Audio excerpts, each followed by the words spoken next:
Hey you guys, it's Peter and welcome to my channel, Peter Likes Books.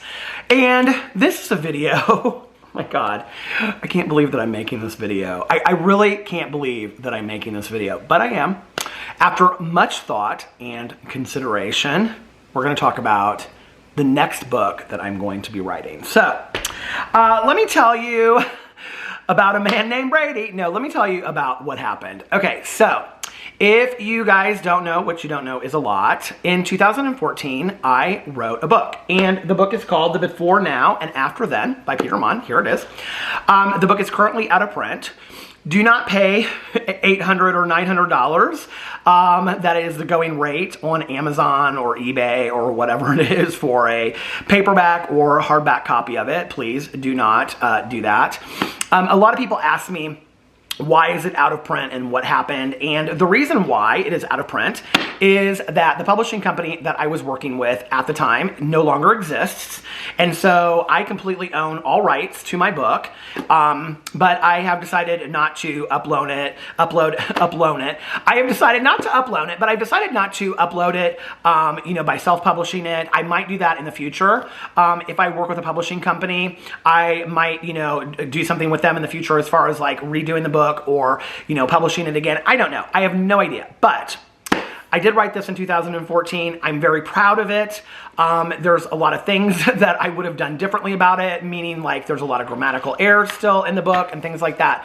But several years ago, when it went out of print, there were so many people that were asking me, how do you get a copy of this book?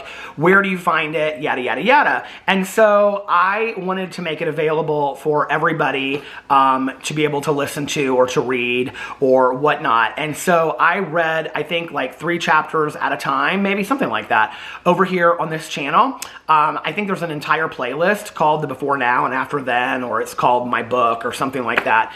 And I read the entire book cover to cover over on this channel. So you guys can listen to me reading every bit of this book on this channel and you guys can hear all about it. But at that time, like when I finished writing this book, I wasn't really sure that I wanted to write another book. It was really weird what happened to me as a writer. And when I say that, I was somebody that I grew up loving to read. I was constantly going to the library. My mom would say, you can take out as many books as you want. And I loved everything about the library. I loved everything about books. I loved to smell books. I loved to hold books. I love everything. I loved to have books. I loved bookstores. I love everything about books, So it just seemed natural that I wanted to be a writer. When I wrote this book, I knew that at that time, because I was reading a lot of young adult books, especially young adult books that were focused on LGBTQ characters, and I knew that I wanted to write something in that genre because that was something that was not available when I was growing up. And so I wanted to write something that would be part of that. I wanted to write something that had a purpose. I wanted to write with some kind of intent, if that made sense. And I feel like I did achieve that. I think if you've read this book or you've heard me reading it on my channel, you know that there is much of my own story in this book. The story is about a twin whose brother passes away. It happens right away in the book. And so me grieving cathartically the passing of my mother was a lot of what I worked through in writing this book. It's also about bullying, and it's also about leaning on friends and social anxiety and things like that. A lot of things that I have myself suffered from in my life. And so I wrote it into this book as kind of like a cathartic process to work through those issues or issues that I had worked through that I thought might be helpful to other people. And so, yeah, and I even dedicated it to somebody that I had a crush on when I was growing up, that to this day he just kind of like swooped in and swooped out, and I have no idea what ever happened to him since then. So anyway, and he is a character in this book. So anyway, but after I finished that book, I can remember standing outside the night that I wrote the book, and I was like, oh my God, like, I remember looking up at the stars. Our dog Pee-Pee was still alive, and I was taking him outside, and I looked up at the stars, and I said, Mom, I wrote a book. And it was just, to me, the accomplishment of finishing a book, of doing something that I had always dreamed of. Like, I can remember when I wrote that very last sentence that it was just like so bizarre to me. And I started writing the book with the last paragraph. So when I got to the last paragraph, I knew that it was the last paragraph. And, you know, the book kind of organically just flowed out of me. And I wrote it in a very short period of time. It took me like 3.5, 4 weeks to write. And so when I finished the book, there was this sense of achievement. I've said this before in here, but like I never really cared about publishing, how many I sold, all that kind of stuff. Like I didn't, you know. Really one of the only things that was really super important to me at the time was that I got to be on Audible, because I listened to so much Audible, and I did get to have it on Audible, and I got to pick the actor that read it and things like that, and that was a really cool process. It's no longer on Audible, but it was for a period of time, you know, when it was available to buy on, you know, different sites and things like that. So it was never about any of that to me. I think it was about the fact that I sat down and I actually, in completion, wrote a book, and that I wrote a book that had some kind of intent to it, some kind of lesson or something to it. Like that was something that was important for me, right? And so when I finished it, people would ask me all the time, like, what's your next book going to be? What's your next book going to be? And I had no clue. Like, I was like, I don't know what I want to write next. And, you know, I had a notebook that had, I still have the notebook. It has like 28 to 30 different ideas. Many of them are outlined. I mean, I've outlined entire books, you know, and I think if you're a person that loves to read, or you're a writer by nature, like you've done that. I've written parts of books. I've written, like my memoir, I have like a sobriety memoir that I wrote from the time I went into treatment. I mean, I didn't start it back then, but like, you know, years ago, I started writing it. It starts the day I go into treatment, and it's like, I have like the first 10 days written. I have like 100 pages of that. You know, I have like typewritten pages. I have so many works that I've started on and I've never finished, right? And I think it's because I never felt pulled in any direction to write anything. And I think like that's what happened, is that the dream kind of died for me afterwards. And I don't think it's because I no longer, like, maybe the dream dying is kind of like a bad way to say it. I don't think it was because I just was done. I think it was like, okay, I accomplished that dream, and then like I didn't really know what to do with it. And I think for me also, it was that me writing with some kind of purpose, me writing with some kind of intent of some kind of lesson. I didn't know what I wanted that to be. Like I really didn't, you know? And so through the years, I just kept on reading and listening to a lot of Audible. I think people know that I love Audible. And so I was listening to a lot of Audible, and, you know, people would continue to ask me like, when are you going to write your next book? When are you going to write your next book? And I'd be like, oh, I don't know, you know, like, and I really didn't, and I didn't think about it a lot. But, you know, like once a month I would bring out my notebook, or, you know, I would sit down and I would write for a couple days in a row, and then it would last 2 or 3 days of me writing and having like total purpose and intention of writing a book, and then it would stop, and I would, you know, and that would be it. And it was always these different ideas that I was really trying to like accomplish something with my writing. Like I wanted my writing to say something, because I do believe it's important, you know, to have writing that says something. I don't know that it's important for me to have my writing say something. Maybe I can achieve that in different ways. Maybe I can achieve that in my vlog. Maybe I can achieve that in my Peterisms videos. But I don't know that my writing is where that needs to happen, if that makes sense. So what I realized over time was that what I thought I realized was that I was more of a reader than I was a writer, and that I had accomplished this goal by writing a book, and I was very proud of this. And you know, a lot of people liked it. There were some critical reviews of it, obviously, but there were a lot of people out there that liked it and were really, you know, got attached to the characters and things like that, and it really meant a lot to me. And people even asked me, like, are you going to write a sequel to it and all that? And, I mean, it was such a bestseller on the New York Times that, of course, I'm going to... It wasn't. Maybe if it had been, I would have written a sequel to it. I don't know if people were begging for a sequel. But, no, I didn't. And I didn't... Like, I felt like when I finished it, like, it was over. Like, I kind of just felt like... There was a huge part of me that kind of felt like it was just over. Like, I could have written a sequel about it, but I just kind of was done with it. Like, it was, like, I had finished it, I had completed it. Like, I kind of in my head knew what happened to the characters down the road, and so I didn't feel like I needed to write it out, right? So, what I realized was, and I've even said this up just the last year, you know, was that I am more of a reader than I am a writer. And then I started obsessively listening to cozy mysteries on Audible and reading cozy mysteries. And I became obsessed with cozy mysteries. And I started listening to, you know, Jana DeLeon, who writes the Misfortune series, who's just a genius writer, I think. And I started listening to Tanya Cardis, who I love all of her cozy mysteries, and they're very, very short. And the battery is about to die, so please hold on 1 second. Okay, so I started listening to all of these cozy mysteries, right?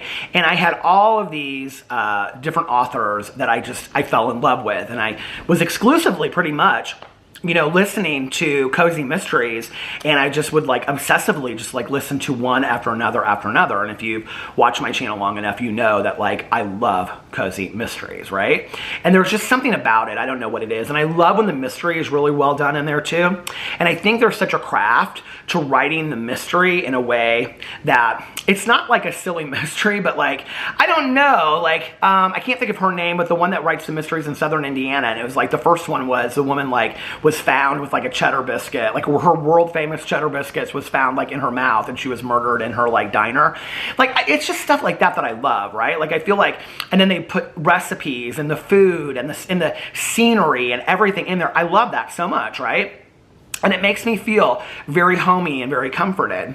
Well, so I started thinking about this, and I actually talked a lot about it in my vlog, and I was like, I wonder what it would be like if I wrote a cozy mystery series, and I kind of just threw it out there. And so many people were like, oh my God, you should totally write a cozy mystery series. And I was like, oh, I wonder what that would be like if I wrote a cozy mystery series, right? And so I started outlining it, and I started really thinking about it. And this is the problem, I think, sometimes when if you're a writer, you'll know what I'm talking about, that when you start with an idea, and let's say if you start with an idea and you come up with a character, and the character's name is Sue, and Sue is at FIT in New York City, and she grew up in Alabama, and none of her family has ever gone to, I'm just making this up as I go, right? But none of her family has ever gone to school before, and so she moves to New York and she doesn't know anything about New York. It's like all of a sudden that character starts becoming alive, like in your head, and it's like wherever you go, Sue is with you, and you just can't get her out of your head. Well, what happened, I would say about 2 months ago, and I didn't mention this because I didn't know what was going to happen with it. What happened was I started like outlining this in my phone at first, in notebooks later, and then I just kind of started thinking about it. I really started thinking about A, where would I want this cozy mystery to occur? Number one.